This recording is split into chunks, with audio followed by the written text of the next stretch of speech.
Cook with கோமாளி நிகழ்ச்சியின் தொகுப்பாளியாக இருந்த மணிமேகலை அந்த நிகழ்ச்சியிலிருந்து திடீரென வெளியேறினார். இதற்கு காரணம் குக்குவாக வந்தவர் தொகுப்பாளினியான பிரியங்கா தன்னுடைய வேலையில் தலையிட்டதால் வெளியேறியதாக கூறியதை அடுத்து இவர்கள் இருவரின் சண்டையானது பெரும் பேசு பொருளாகியுள்ளது. இது குறித்து பிரபல யூடியூப் சேனல் ஒன்றுக்கு பேட்டியளித்த பைல்வான் ரங்கநாதன், இது ஒரு தொலைக்காட்சி நிகழ்ச்சி, இதை சீரியஸாக நாம் பார்க்கக்கூடாது, பார்த்து சிரித்துவிட்டு போய்கொண்டே இருக்க வேண்டும்.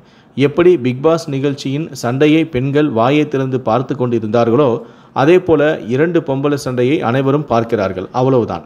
இதனால் அந்த டிவி தான் பிரபலமாகி கொண்டே இருக்கிறது.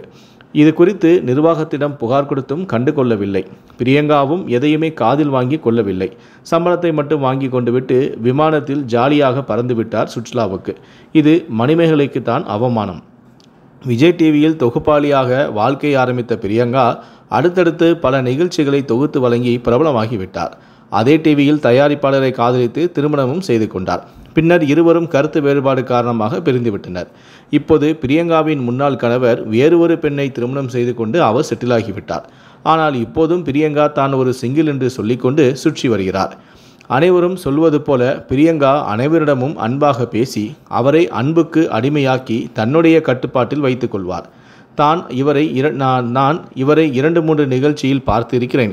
ஆரம்பத்தில் கன்னத்தை கிள்ளி இரட்டை அர்த்தத்தில் பேசி சேட்டை செய்வார்.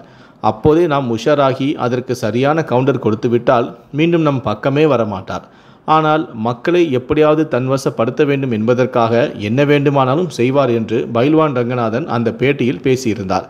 தற்போது இவர் கூறியிருப்பதுதான் சோஷியல் மீடியாவில் வைரலாக ட்ரெண்டாகி கொண்டு இருக்கிறது.